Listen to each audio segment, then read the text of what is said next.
game. It's still RRQ, right? So we're gonna see the same 5 that we mentioned earlier going head-to-head with the Valley with way more mobility in their arsenal. They do have a lot of peel, and as well as they are going to be able to maneuver around the CC heavy of RRQ Akira. It's going to be tough here. I'm not sure. There's a lot of questions that need to be answered, but there's only one way to define it. It's through battle. Welcome, everybody. It's RRQ Akira going up against the Valley in this best of 1. Good luck to both teams. Oh, this is getting so exciting. I mean, right now we can already see that Louise opening up the map, trying to give some vision, trying to figure out MOBA Zane's pathing, because everyone talks about the Valley, and they always say that MOBA Zane is one of the main pillars of their team. Yeah, I think, you know, we even talked about this in Keys to Victory, right? A lot of this comes down to these 2 junglers here. And King being on the Joy jungle, I want to see how it plays out, right? If we're gonna have our answer at some point here, Gideon. Absolutely. We want to see that highlight reel. Oh, no. That's already going to be the first blood drawn here by Takashi. That was a great Mystic Field. That was an interesting movement coming in from Takashi, because there was, again, he's clearing up the wave against Fried Chicken. Did he also get the gold crab? He gets the kill, gets the gold crab. He's winning on all fronts for himself, all because of an individualistic play. And I'm quite surprised, right? Because the way that the Valley drafted, the mid lane is so strong on those rotations, because RRQ BR, because they brought in Xavier, they are going to have to wait for that level 4 to hit in order to maximize the potential damage. But even then, RRQ Akira, they've actually managed to get a point above the Valley at this point. Notice the movements across the map here. Again, Joy and Benedetta just cutting off the waves, making sure that Fried Chicken is just going to be stranded by himself, knowing that the turtle is going to be spawning 20 seconds on the bottom side of the map. The Valley understand this, putting their pressure on that top side to maybe draw them away. Yeah, I think this is smart moves by both teams, the way they're answering it, but still going to lead into that first turtle of the game. It's going to be up here in just a couple seconds. But you see them both. I mean, the question is, how does RRQ Akira play around with Takashi's lead that he has? Knowing that this first turtle comes up, it could be anyone's ball game, especially the Petrify's there. You've got the Electro final blow, and you're going to see them battle out for it already as both teams juggle it around. This turtle dance, Louise going to charge up the flicker in, not going to connect though. Still the fight goes on. It's going to be red treat away by King. The king of the jungle stands for now as they secure the first turtle, no, King. But he's going to get focused down. It's Fried Chicken to take out King. So, I mean, at this point, it is a 1-for-1 trade. Takashi is going to be able to get out of that situation alive, but King for a turtle. What do you think about this here, Gideon? King for a turtle, honestly, it's not the best in the world. Obviously, you would like to be able to survive and get the turtle at the same time. And especially when your teammate Takashi actually getting an amazing stun engagement onto the Valley, catching 4 people in that. Just no real way to capitalize on it, because again, their early game heroes is literally just Takashi, and maybe even you can make an argument for Gusta Lagusta at this point, but Sagan needs to scale up, King needs more farm, and Gusta Lagusta, just keep him in place. He's eventually going to carry at 2 items. Yeah, I feel like right now, RRQ Akira, they really are playing into the tempo that the Valley wants to create for them. You can see them already once again with the better rotations. They're much faster. They're looking to secure and maybe pressure those side lanes, and that's exactly what they're doing. Basic is also farming really comfortably at this point. Oh, they're going to put pressure here on the purple buff. RRQ Akira going to do their best to just try to secure it, but King going to go ahead and use those beats to get out just in time. Should be able to secure it, but still, MOBA Zane going to park himself here. The battle for the purple buff. Louise going to charge up, gets him right on target. It's MOBA Zane going to be in trouble. Colt Alter plus the guiding win. There's a flicker from Hoon as well, all for the purple buff. Oh no, that's so unfortunate. Sagan actually had a great opportunity to punish, but wasn't able to actually open up the gates there to lock him down, giving that moment, that small little moment for MOBA Zane to get on out of here. But now Takeshi is actually struggling against Fried Chicken. Now that Fried Chicken has all of his combat abilities ready, especially that ultimate, the all-ins could be devastating if he doesn't have his eye for an eye. 6 seconds left on the next turtle to spawn, and you can see RRQ Akira trying to set up first. We do see that Super Shark already on the way, already opening up vision. They don't want to give that early game lead that they've already attained for themselves over to the Brazilian representatives. But here we go. They're going to start it up, looking for it. Like the final blow did come out. Who's going to secure it? It's King, but Mobazane going in as well with the guiding wind and circling eagle combination. King falls again for the turtle. Ooh. It's another trade though. Everybody low on the valley Shark? as one after another fall. Luis to get the double. Hoon and Fly Chicken the backside. Not going to be enough though, as another member's going to fall here. Fried Chicken only to stand. Man, Beautiful. 3 for 2 trade here, Gideon. What the heck? Yeah, beautifully played by RRQ. I mean, everything you could have imagined worked out for RRQ. The Valley were looking for an engagement. Did they have to go for it? I think they could have just backed away. The turtle was already gone. But we'll pull up the replay just in case you guys missed the action, and we'll break it down from there. Because number one, the position that we see from the Valley wasn't as good compared to RRQ. And more importantly, once the abilities start running on through, Takashi has already found his kill. Luis and as well as Sagan still alive, being able to overwhelm and out damage, isolating the right targets once Mobazane fell.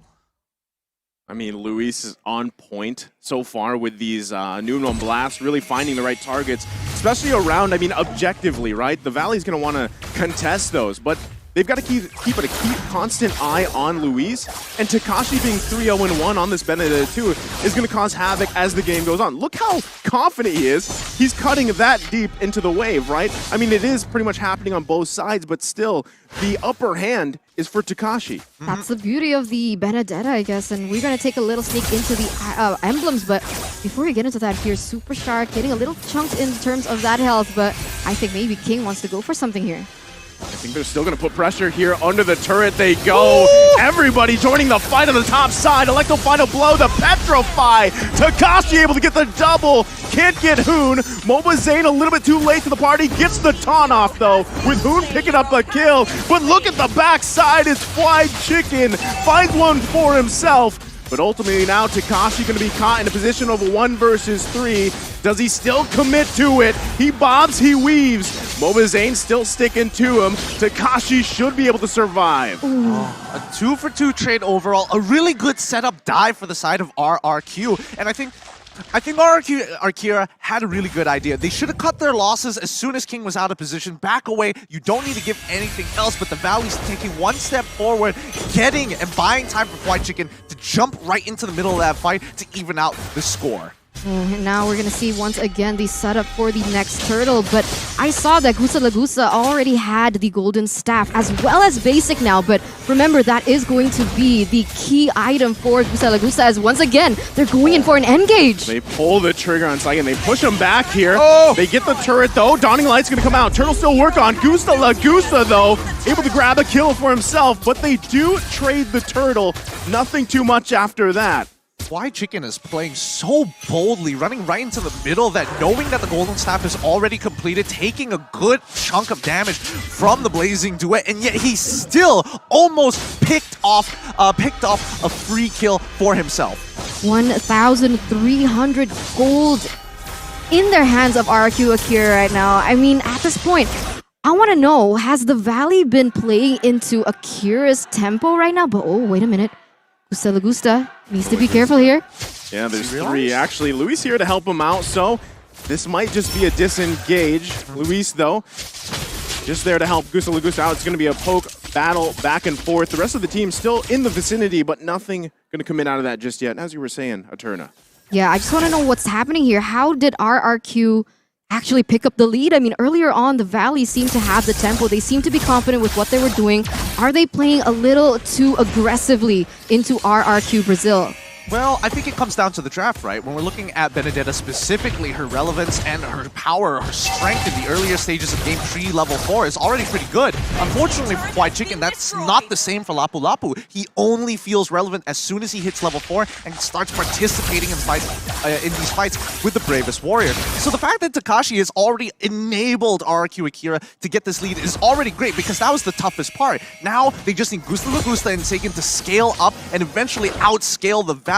Basic on this carry, yes, he can hyper farm and scale as high as he can, but if he can't get in range, it's still a tough game.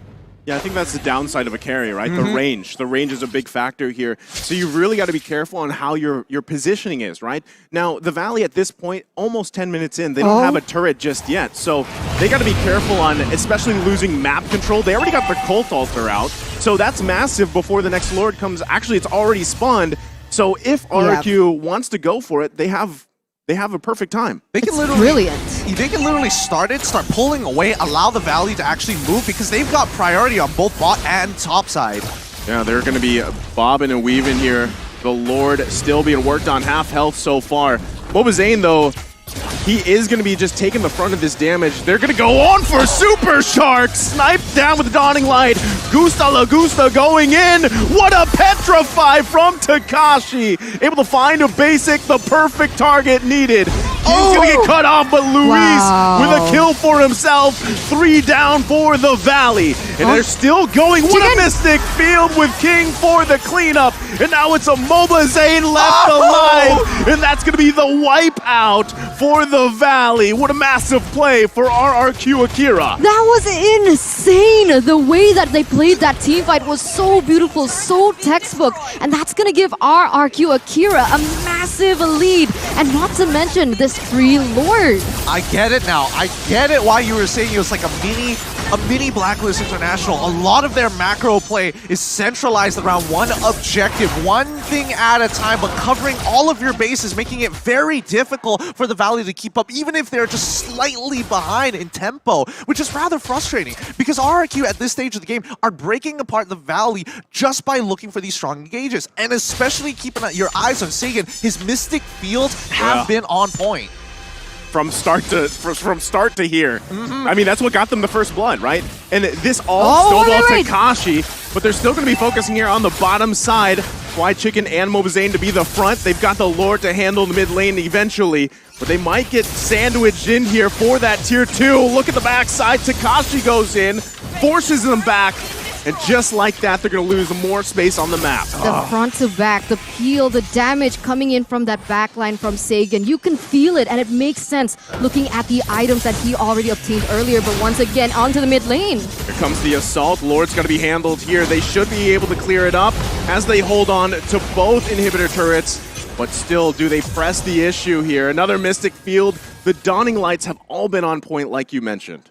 They're just slowly cutting them down, and especially when you have Lord empowered minions, you want to take as much advantage as possible. This is only the very first Lord, so if they get an inhibitor, it's already a big win, and there we go! It's cracked wide open. They're going to crack it open here. Luis goes in, another Dawning Light. For now, though, it's only that mid-turret. You can still see the rest of the Valley. We're going to clear these lanes here. They don't want to lose anymore. They're trying to hold on with their dear lives 12 minutes into the game. They need a way to get to the back line of RRQ Akira. I mean, the damage output coming in from Sagan with the Clock of Destiny and the Lightning Truncheon alone is already dealing that much damage here, Gideon. It's tough. It's really tough because if we're thinking about who's going to be playing in the backline to anchor and hunker down for the team, it's definitely going to be Sagan. Oh, no. Oh, all for the purple buff again. They're going to force Zane back. Okay.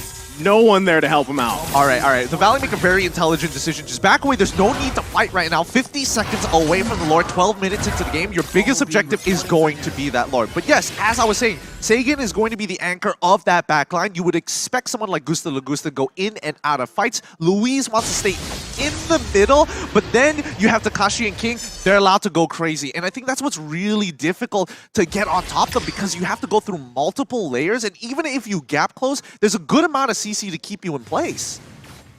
So what do they do? I mean, at this point, I was like thinking about it, taking a little pause there.